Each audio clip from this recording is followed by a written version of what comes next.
नमस्कार दोस्तों, 28 फरवरी 2026 की वो सुबह जब दुनिया सो रही थी, अमेरिका और इजराइल ने ईरान पर एक साथ हमला बोल दिया। लगभग 900 हवाई हमले 12 घंटों में। ईरान के सर्वोच्च नेता अयातुल्ला अली खामेनेई मारे गए। होर्मुज जलमरूमध्य बंद हो गया। दुनिया के 20% तेल की सप्लाई रुक गई। और आज 25 अप्रैल 2026 को तेहरान के एयरपोर्ट से पहली कमर्शियल फ्लाइट उड़ी। ईरान के विदेश मंत्री पाकिस्तान के आर्मी चीफ से मिले और दुनिया एक बड़े सवाल का जवाब ढूंढ रही है, क्या यह युद्ध खत्म होने वाला है? आज की इस वीडियो में हम आपको बताएंगे कैसे शुरू हुई यह जंग, क्या क्या हुआ अब तक और आज की ताजा खबर का क्या मतलब है। देखते रहिए पूरी कहानी। दोस्तों, यह युद्ध अचानक नहीं हुआ, इसकी जड़ें सालों पुरानी हैं। ईरान का परमाणु कार्यक्रम, जिसे अमेरिका और इजराइल हमेशा से एक बड़ा खतरा मानते थे, 2015 में हुई परमाणु संधि, जिसे JCPOA कहते हैं, 2018 में ट्रंप ने तोड़ दी। फिर 2024 से 25 में इजराइल और ईरान के बीच मिसाइल हमले हुए। जून 2025 में एक 12-डे वॉर हुई, जिसमें अमेरिका ने ईरान के परमाणु ठिकानों पर हमला किया। और फिर जनवरी 2026 में ईरान में बड़े विरोध प्रदर्शन हुए। हजारों नागरिक सड़कों पर उतरे। सरकार ने बल प्रयोग करके उन्हें दबाया। ट्रंप ने धमकी दी, सैन्य कार्रवाई की। और 27 फरवरी 2026 को जिनेवा में ईरान और अमेरिका के बीच परमाणु वार्ता हो रही थी। उसी रात अमेरिका और इजराइल ने ऑपरेशन एपिक फ्यूरी का आदेश दे दिया। 28 फरवरी की सुबह 6:35 बजे अमेरिकी युद्धपोतों से टोमाहॉक मिसाइलें दागी गई। B-2, B-1 और B-52 बॉम्बर्स ने ईरान के परमाणु और मिसाइल ठिकानों को निशाना बनाया। और उसी सुबह इजरायली वायुसेना ने ईरान के सर्वोच्च नेता अली खामेनेई के आवास पर हमला किया। खामेनेई और कई अन्य बड़े अधिकारी मारे गए। यह दुनिया के लिए एक बहुत बड़ा झटका था। खामेनेई की मौत के बाद ईरान ने भड़कते हुए जवाब दिया। ईरान ने इजराइल पर सैकड़ों मिसाइलें और ड्रोन दागे। खाड़ी देशों में अमेरिकी सैन्य अड्डों पर हमले किए। UAE, कतर, बहरीन, कुवैत, सब पर असर पड़ा। लेबनान में ईरान समर्थित हिजबुल्लाह ने भी इजराइल पर रॉकेट दागे। UK के सैन्य अड्डे बहरीन, कतर और साइप्रस में पर भी हमले हुए। ब्रिटिश वायुसेना को रक्षात्मक कार्रवाई करनी पड़ी। ईरान ने जो सबसे बड़ा कदम उठाया वो था होर्मुज जलमरूमध्य को बंद करना। यह दुनिया का सबसे महत्वपूर्ण समुद्री रास्ता है। दुनिया का 20% तेल और 20% LNG यहीं से गुजरता था। अरब सागर में ईरान की नौसेना ने जहाजों पर हमले शुरू कर दिए। समुद्री बारूदी सुरंगें बिछाई गई। तेल के दाम आसमान छूने लगे। यह 1970 के दशक के बाद दुनिया का सबसे बड़ा तेल संकट बन गया। खामेनेई के बेटे मोज्तबा खामेनेई को नया सर्वोच्च नेता बनाया गया। उन्होंने अपने पहले संदेश में कहा, होर्मुज जलमरूमध्य बंद रहेगा जब तक अमेरिका का नाकाबंदी नहीं हटता। युद्ध में 3.2 करोड़ से ज्यादा ईरानी नागरिक विस्थापित हुए। हजारों लोग मारे गए ईरान, लेबनान और खाड़ी देशों में। जंग के करीब 5 हफ्ते बाद दुनिया एक बड़े हादसे से बचने की कोशिश कर रही थी और इसमें सबसे अहम भूमिका निभाई पाकिस्तान ने। अप्रैल के 7 से 8, 2026 को ट्रंप ने सोशल मीडिया पर ऐलान किया, पाकिस्तान की मध्यस्थता से युद्ध विराम हो गया है। ईरान ने भी चीन के दबाव के बाद इस सीजफायर को मंजूरी दी, लेकिन यह एक कंडीशनल सीजफायर था। मतलब होर्मुज का मुद्दा अभी भी अनसुलझा था।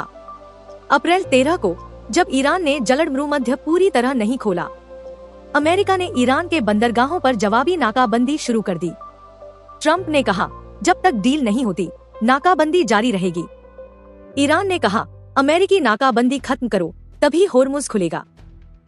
यह एक डेडलॉक बन गया। और अब आते हैं आज की सबसे बड़ी खबर पर। खबर नंबर 1, ईरान के विदेश मंत्री इस्लामाबाद में। ईरान के विदेश मंत्री अब्बास अराघची आज रात इस्लामाबाद पहुंचे। पाकिस्तानी लड़ाकू विमानों ने उनके विमान को एस्कॉर्ट किया।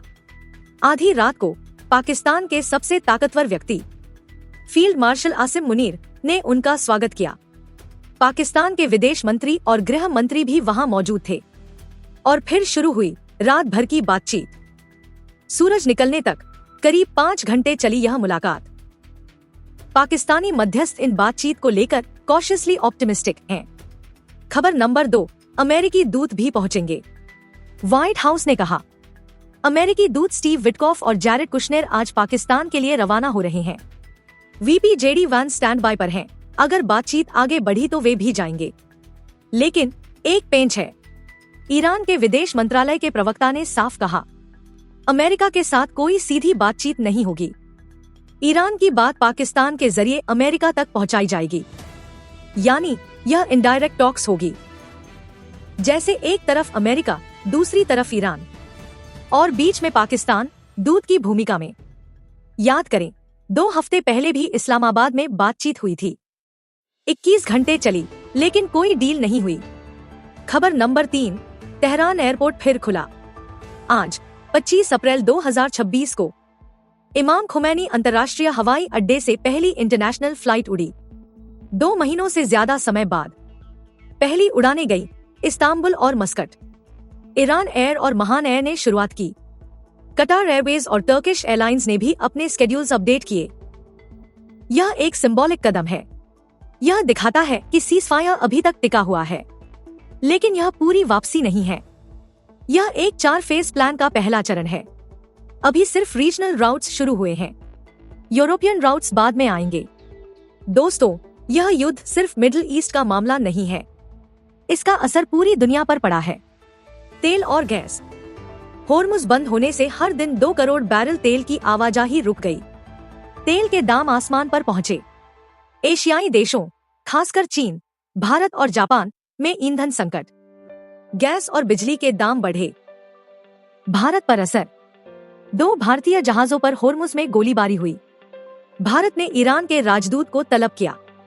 भारतीय नाविकों की सुरक्षा पर सवाल उठे। गाजा पर असर।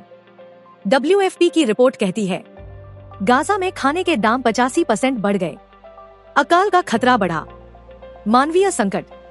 ईरान में 32 लाख से ज्यादा लोग विस्थापित हुए।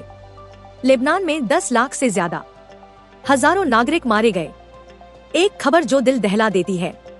अमेरिकी हमले में ईरान के मीनाब शहर के पास एक लड़कियों के स्कूल के पास मिसाइल गिरी। 170 लोग मारे गए।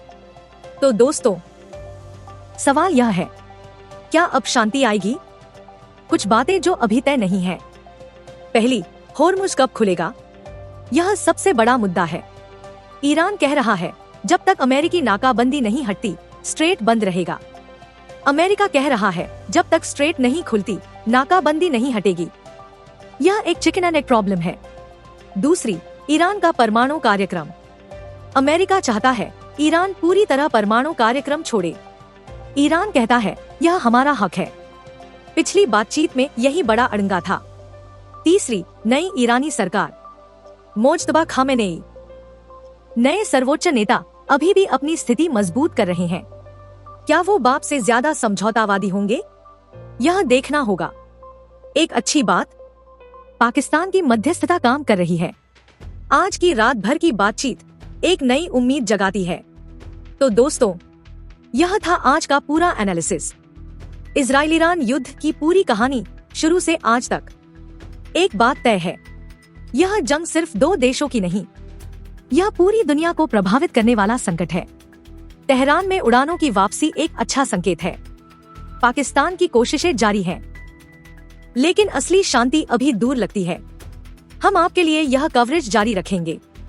अगर यह वीडियो हेल्पफुल लगी तो लाइक करें, शेयर करें और हमारे चैनल को सब्सक्राइब करें, ताकि ऐसी हर बड़ी खबर सबसे पहले आप तक पहुंचे। मिलते हैं अगली वीडियो में। जय हिंद।